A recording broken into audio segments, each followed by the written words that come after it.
Well, welcome to another video from the Hidden Woman Within. If you are returning, welcome back. If this is your first time in, welcome in. And you know I say that I know there's people looking through the window, but at least you're in the room. Anyway, hope everybody's doing well. Don't forget to like, to share, and subscribe to the channel. Hit the notification bell so you know when I upload a video. Not gonna be here too long before you today. But as you can tell by the topic, it just says the root. And I want to define the word root before we go any further. The word root is from a Latin word called radix. R-A-D-I-X means starting point. And if you take that a little further and look at the word root, you can think of the root of a tree, the root of a plant, the root of a problem, which means there's a starting place for it all. Another thing is, another term I would use probably would be ground zero. And ground zero is basically, I know they use it for like the Earth's surface above or below where an explosion took place. And so, again, that was ground zero. That's the root. That's where it came from. So in relation to like the root of a problem, you know, if there's a root of anger, that's like an explosion. There are people sitting in prison today because there was an explosion of anger and they did something they shouldn't have done that landed them in a place that they shouldn't have been in, but we have to obey the laws of the land. So when I think back about Cain and Abel, now Cain and Abel were Adam and Eve's children. Cain was the older and Abel was the younger. And when Abel had presented his sacrifice to the Lord accepted it. But he didn't accept Cain's. And so what happened? Cain got mad and he lured Abel out into the field and he killed him. Now, Abel didn't do anything to Cain, but Cain was angry at Abel. Now, this isn't Bible, this is Charlotte. I would probably also dare to say that Cain was angry at God too, because he didn't receive his offering. I also want to go back a little further to their parents, Adam and Eve.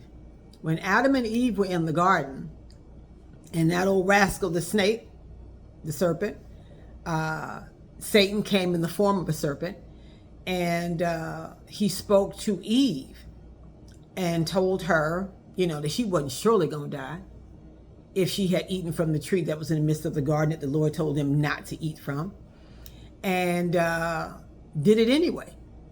She was, the Bible says, and her husband with her. So he was with her. There's a whole lot you can get out of that. Number one, why is the snake talking to your wife and you ain't saying nothing? I'm going to leave that right there for a minute. The second thing is, why didn't he say to her, well, now you know the Lord said that we're not supposed to eat from that. And so since he said that, we're not going to do that. But no, I'm sorry, I keep bumping this table so that looks like I'm shaking a little bit. But no, Adam, I'm going to say, didn't have enough backbone to tell his wife, no, we're not doing that. The Lord has already provided everything that we need. Why do we have to sit here or stand here and listen to some low-level snake on the ground tell us the opposite of what God told us? But they did it anyway. So when the Lord came looking for them, he had to look for them. He asked him, he says, where are you? And Adam said, oh, we hid ourselves because we was naked. And the Lord said, who told you you was naked? Have you eaten from the tree that I told you not to eat from? And what did Adam say? Basically, yeah. That woman you gave me, it's her fault. She gave me to eat. That's what happened. Well, again, where was his backbone? What did he do? He blamed Eve But before he blamed Eve, he blamed God. He said, that woman you gave me. In other words, if you had not given her to me, I wouldn't be in this predicament in the first place. Right here hiding in the bushes with leaves on. Well, too late for all that. So you know the story, they got kicked out. So where I want to go today is still at the root. So what is the root cause of a lot of stuff that we deal with? There is a root. The Bible says the curse comes not without a cause. There's no such thing as a coincidence. Everything happens for a reason. Where did it come from? We can say and do things today that might not show up for days, weeks, months, years later. You know, a lot of us have the tendency to make permanent decisions in temporary situations, and they come back later. Why? Because of the decisions that we made, the words that we've spoken. So the root cause, there's a root cause for everything. So I have a story. You know I got a story. So when I need to stop hitting this table, y'all. Excuse me. I'm going to drop this seat down away from the table. When I was pregnant with my oldest daughter, who's now 50, we just celebrated her 50th birthday back in June. Her birthday was June 15th, and had the luxury of celebrating it actually on her birthday. But when I was 8 months pregnant with her father sat across my stomach. He didn't sit on my stomach. He straddled me. And I don't even know what happened or what caused him, but, you know, he was fighting me. And I'm trying to fight back, but I'm 8 months pregnant. So how much, and you're sitting across from me, how much can I do other than trying to block you with my hands and stuff? But he was hitting me all in my face and my head and everything. And so that happened when I was 8 months pregnant with him, with my daughter. I've told you this story before, and we have 3 children together. I have given birth to 4 children, but 3 of those children belong to him. So that means after that situation occurred, I was still there. I stayed with him, and we had 2 more children. And at some point, we were actually engaged to be married. And then one day something snapped, like, okay, well, if you're going to, in my mind, I was thinking that if I married him, I was young, still just a teenager, thinking that if I married him, then it would be okay for him to legally beat me. And I was like, oh no, I'm not doing that. So of course we never married, but we had 3 children together. After all of that, you know, some time had passed, and we eventually, you know, through a series of other things, went our separate ways. But this is what I found out. I had no understanding of why he was violent the way he was, that if I said something that he didn't like, you know, he would haul off and slap me in the face, or you know, if I said something to him about another female or something like that, it would come into a full-blown fight, argument, and then fight. Okay, and this was in front of my children, and I like I said, I have 3 children, and so they witnessed that. But I remember his mother telling me one time when she was pregnant, and she had 3 children. I had 2 girls and a boy. She had 2 boys and a girl. She was pregnant with her daughter, and her husband used to beat her. And she got tired of it. She didn't just leave the house, leave the town. She left the state. And she got away from him. But he was physically abusive to her, even in her pregnancies. So, but still, even though after she told me the story, I didn't put 2 and 2 together, because of course I wasn't a Christian then. I was young. But you know, my life is different. So, you know, it took me some time, but I was able to put 2 and 2 together. I'm like, wait a minute. Okay, so he watched his father beat his mother. So that's what he thought was supposed to happen, that he was supposed to keep his woman in line, you know, slap in the mouth or beat her or whatever the case might be. But children live what they learn, and then they learn. No, children Children learn what they live, and then they live what they learn. So to him, it was natural for him to hit me. It was normal to him. Was it right? No, it was wrong. It was wrong then, it's wrong now. But that was still his normal. And so there are a lot of things that are happening in people's lives that they haven't gotten to the root cause of. Now, I've heard some people say, well, you don't have to go digging around. You just need to move forward. Sometimes you got to go dig around. You need to go dig around. I'm not in 100% agreement that you should just ignore it and keep going and the Lord's going to bless. Yes, the Lord is going to do all that, but there's a part that you have to play too. And for me, I didn't even realize I dealt with a spirit of anger. I remember literally being able to feel that spirit of anger coming on me. I remember when I was married to my husband. This was back in the early 2000s. We got into an argument. Of course, nobody ever remembers what's the start of the argument, but you can almost get the details of what he said and what she did and blah, blah, blah, blah, blah. But can't remember how it got started. And I don't remember how it got started, and nor do I care. But I remember being so angry that I felt that spirit of anger coming on me. How did I feel it? The example that I have given before was you take a really, really hot day and you go to the beach and you begin to walk out into the water. And as you begin to walk out into the water and the water begins to rise up on you where it's really hot, now you're getting really cool. That's how that anger was feeling. It was just doing the opposite. I'm cool, but then that heat started to rise up, and then I don't even remember, it would get to a point that all of a sudden, boom, everything was just, whatever was going to happen. I remember I threw a TV. I threw a small TV at my husband. And I had never done that before. And I mean, it was bad. And the crazy thing about it was, God intervened. God intervened because all of a sudden there was a knock on the front door. I answer the door. I go to the front door and I snatch the door open, and there's a police officer standing at the door. I said, oh Lord, somebody call the cops. I guess because that's how loud we were. We were renting a small house in Neptune, New Jersey. And he asked me, was I this person? No. And I was still angry and, talking to him like that. And I shouldn't have been. That was disrespectful. But I kind of began to calm down. And he said, I'm looking for blah, blah, blah, blah, blah. Well, come to find out what had happened was my neighbor who lived behind me, her father was en route from another state to come visit her. And he had a heart attack on the side of the road. And they found him, I don't remember the details, but I know they found him on the side of the road. And he had died of a heart attack, and they were trying to reach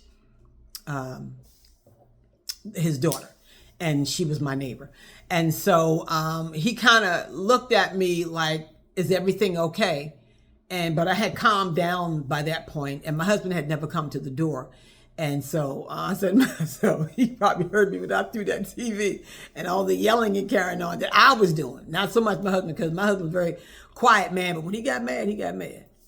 So anyway, I'm just saying that spirit of anger, I really don't even know where it came from. I mean, I have asked myself and tried to think about maybe what happened.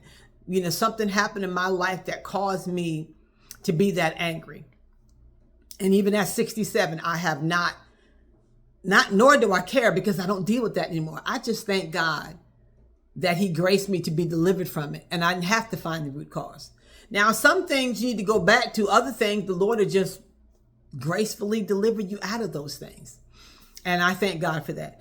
So the root cause, again, was going back to, my children's father beating me. And because that's what he saw. I was at work the other day, and I actually had a coworker who is my boss. Excuse me. She has a business with her best friend, and the business is her and her best friend's name combined together, which I think is really sweet. But she just kind of began to share with me how she was concerned about her best friend. And I was like, why? She was just telling me some things, and she was saying that they were married, went through a 7-year divorce. She tried to kill him. He tried to kill her, but she keeps going back. And she said, and he put her out of the house. Now, these are not Christian people. He put her out of the house, her and their daughter. And so she didn't leave him. He put her out. But she keeps going back. And I don't feel like, I'm not trying to give any marital advice to somebody that they're not Christians. They're not married anymore. And I'm just like, wow. And I said to my friend, I said, at the end of the day, you can't want more for her than she wants for herself. And you're going to have to live with that. And she said, I know, but she was telling me that her daughter, little Miss Mama with her cute self, had a dream, and she was crying, and she was reluctant to share it with her mom. And she said, what's the matter? And she said, I had a dream, and it was scary. And she said, well, you want to tell me about it? She told her no. And then she said, but she could see how upsetting it was to her. And so she pressed her to tell her about the dream. And so she told her, because this is her mom's best friend, she calls her mom. And then she calls the ex-husband dad. That's just the relationship that they have. And she said that she saw mom and dad fighting, and mom jumped in the car and locked the doors, but dad shot and killed her. She said it in her own words and something like that. And my co-worker found it necessary to share that with her best friend. And when she did, her best friend said to her, oh, I had them dreams all the time. I had them dreams all the time. And so even though she's having dreams about this man killing her, she still hasn't really left him. So what is the root? What is the reason why she's still even risking her life to be with someone who means her no real good? And so, again, no coincidence. There's a reason for everything. And in some instances, you need to find out. Even my coworker said that when she was with her daughter's father, they lived together. Again, I tell you, they ain't no Christians. They lived together, and she said often he would just sleep on the couch. And she was trying to figure out, well, what is wrong? What's going on? And I said to her, after she kind of went into some details about some things, and I said, well, he might not even understand why he's doing what he's doing. I said, but at some point, something has happened in his life or somebody else's life that causes him to do that. Well, she said, well, come to find that his parents shared separate beds. And I don't know if she said in separate rooms, but they didn't sleep in the same bed. And so a lot of times she said he would just get up and go get on the couch. And I said, well, see, to him, that's normal. To you, it's not. And that's the thing. And so she is, this is her daughter's dad. And so they've been talking about possibly working things out and getting married, getting themselves together, taking some time. And I advised her, and I said, well, the first thing you want to do is get some counseling. And she said, well, he's in counseling now. And I said, no, you all together need to get some counseling before you get married, some marriage counseling. If he's in counseling, I don't see why she thinks she shouldn't be in counseling, because she got a story too, like we all do. And so counseling is necessary. Now, and I'm not just talking about any counseling. I'm talking about good, faith-based Christian counseling. Because you can go to the world and they can tell you some stuff that be like, To me, it wouldn't make sense. Oh, well, for me, if it's not coming from someone that believes in the Word of God, you can't counsel me about anything. Now, I'm not saying people can't give you good advice, because they can. But if you're counseling me and you're not a born-again believer, how are you going to counsel me? Okay. Anyway, that's what I wanted to talk about today. And so I would say, take the time. What are those areas in your life that if somebody rubbed you the wrong way, or says something to you, or does something that causes you to flare up? What are those areas that those things are triggers for? And sometimes you just got to look back. And, sometimes you might not have to do too much digging. You can just ask the Lord, show me, what is that thing? Where did that come from that when somebody says that to me, that I respond this way? Where does that come from? And there's, because sometimes just knowing where it came from, you can begin to think about, okay, so as the example of my children's father beating me, if he was, he's deceased now, but let's just say, hypothetically, let's just say that he got born, that he's still here and he got born again. And he began to look at that, and he could go back himself and say, I remember that my dad used to beat my mom, but I now know that that's wrong, that that's not normal. That's not the way that you handle things. From those things, he could have changed the way that he thought about those things, which when you change your thinking, you change your actions, because you will act on what you believe. And if you believe that beating somebody is the way to, handle them, then that's just the way that you're going to handle people, is by always putting your hands on them. Wrong. But once you come into the truth and you know that that's not the way that you handle things, you change the way you think, you can change the action of that thing. So again, like in everything else, if you don't like some things that you're doing in your life, if you don't like the way that you eat, you don't like the way that you are in your marriage, you don't like the way you do some things as a single person, you don't like the way you're raising your children, the way you deal with your coworkers, any and every area of your life, if you're not satisfied with it, guess what? You can change it, and only you can change it. Nobody can change anything for you. Let's just say that you're not satisfied with the way your body looks. Can't nobody exercise for you? Can't nobody eat for you? You have to be the one to do that. So, for me right now, I'm down some weight and I'm liking it. And so can't see it, but I got my total gym over there in the corner, and I've got to start doing some strength training, because I'm finding that I've not been as steady on my feet as I thought that I was. And I would go to the doctor and she would, have you fallen? No, ain't nobody falling. I ain't tripping over nothing.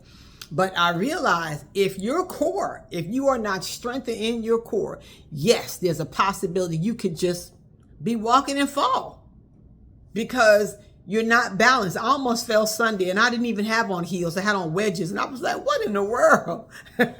Thank God one of the guys, he said, you okay, Miss Charlotte? I said, yeah. I said, I don't even have on high heels. How am I about to trip? But I think my dress was kind of got caught. Anyway, I didn't hit the floor, thank you, Lord.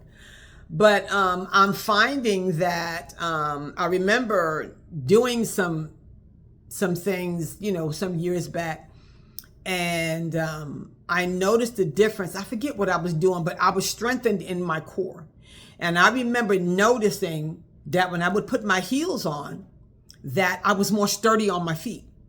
And I never forgot that. And I can tell you right now, I ain't giving up my shoes. Not yet. I'm 67. That's not old, but I'm not ready to give up my heels. So what does that mean? It means recording will be stopped. Okay, I need to hurry up because it's telling me that my recording is going to be stopped. So that means that I need to strengthen my core so I can keep wearing my heels and not be on the ground and be like, help, I'm falling. I can't get up. Not me. We're not doing that. Anyway, guys, I hope you got something out of that.